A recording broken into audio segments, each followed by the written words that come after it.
একটা সময় বিপিএল এ Chris Gayle, Kieron Pollard, AB de Villiers, David Warner, Steven Smith, Rashid Khan, Andre Russell, Moeen Ali, David Miller, Babar Azam তারা আসলে নিয়মিত খেলতো। কিন্তু সময় যত গড়ালো দেখা গেল যে বিদেশি ক্রিকেটারদের মান কমা শুরু হয়েছে এবং বিপিএল এর ব্যাপারে বিদেশি ক্রিকেটারদের ভেতরে একরকমের অনীহা তৈরি হয়েছে। তারা আসলে আসতে চাইছে না। কেউ কেউ 2-1 ম্যাচের জন্য আসছে, 4 ম্যাচের জন্য আসছে, কিন্তু পুরো সিজনের জন্য তারা আসলে বিপিএল এ খেলতে চাইছে না। কেন এমনটা হলো? কি কারণে আসলে এমনটা হলো? বিপিএল প্রাচীন ফ্র্যাঞ্চাইজি লিগগুলোর ভেতরে একটা। তাহলে এই লিগের ব্যাপারে তাদের আসলে অনীহা কেন? কি কারণে? উত্তর নিশ্চয়ই পেয়ে গেছেন। এবারে যে ঘটনাটা ঘটেছে, দুর্বার রাজশাহী, তারা আসলে তাদের ক্রিকেটারদের কোনো পারিশ্রমিকই দেয়নি। ম্যাচ হয়ে গেছে 20টা, তারা বারবার কথা দিয়ে গেছে, বারবার তারিখ দিয়েছে, তারপরে তারা প্লেয়ারদের কোনো রকমের কোনো পেমেন্ট দেয়নি। যেখানে তাদের টুর্নামেন্ট শুরুর আগেই 25% পারিশ্রমিক দিয়ে দেওয়ার কথা ছিল, টুর্নামেন্টের মাঝে আরো 25% পেমেন্ট তাদের করার কথা ছিল, কিন্তু সেটা আসলে হয়নি। এবং বিদেশি ক্রিকেটার যারা খেলতে এসছে তারাও আসলে পারিশ্রমিক পায়নি। ইন্টারেস্টিং একটা তথ্য হচ্ছে, গত বিপিএল এ বিদেশি ক্রিকেটার যারা খেলতে এসছিল তাদের ভেতরে 14 জনকে কোনো রকমের কোনো পারিশ্রমিক দেওয়া হয়নি।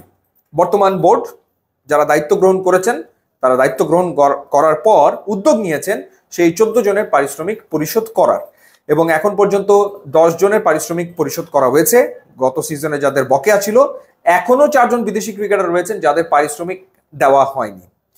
তো এই খবর তো আসলে চাউর হয়ে গেছে। এই খবর তো আসলে ঘরের ভেতরে আটকে রাখা সম্ভব না। এবং এ কারণেই ওয়ার্ল্ড ক্রিকেটার্স অ্যাসোসিয়েশন, যেটা অর্থাৎ WCA, তারা Bangladesh premier league cricket BPL কে ঝুঁকিপূর্ণ লিগ হিসেবে ঘোষণা করেছে। অর্থাৎ তারা বিদেশি ক্রিকেটারদেরকে সতর্ক করেছে, সাবধান করেছে যে এখানে খেলতে গেলে পারিশ্রমিক নাও তোমরা পেতে পারো, সাবধান হয়ে যাও। এবং সে কারণেই বিদেশি ক্রিকেটারদের সেভাবে করে আসলে পাওয়া যাচ্ছে না বিপিএল এর। এবং খুব কম দামে নিম্নমানের বিদেশি ক্রিকেটারদের দিকে ঝুঁকতে হচ্ছে ফ্র্যাঞ্চাইজিগুলোর। 3 বছর ধরে আন্তর্জাতিক ক্রিকেট খেলছে না, 4 বছর ধরে টি-20 খেলছে না, সেই সমস্ত প্লেয়ারদেরকে আসলে বিপিএল এ আনা হয়েছে বিভিন্ন ফ্র্যাঞ্চাইজির পক্ষ থেকে।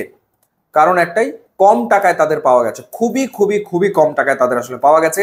সে কারণে তাদের দিকেই ফ্র্যাঞ্চাইজিগুলো হাত বাড়িয়েছে। নামি দামি ক্রিকেটারের সংখ্যা আসলে সে কারণে কম।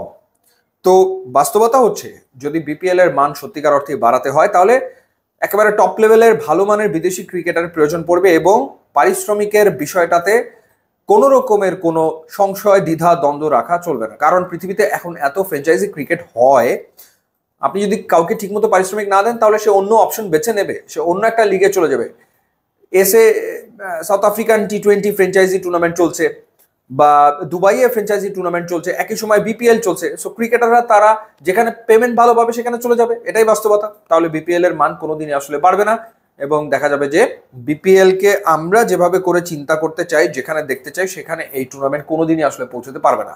তো সেই ক্ষেত্রে সবার আগে যেটা করণীয় সেটা হচ্ছে পারিশ্রমিকের ব্যাপারে আসলে বিসিবি থেকে শুরু করে যারা ফ্র্যাঞ্চাইজি, তাদের আন্তরিক হতে হবে। একমাত্র শাকিব খানের ঢাকা ছাড়া কোনো ফ্র্যাঞ্চাইজি 50% পারিশ্রমিক পরিশোধ করেনি। The only team Dhaka Capitals যারা প্লেয়ারদেরকে 50% পারিশ্রমিক এরই ভেতরে দিয়ে দিয়েছে।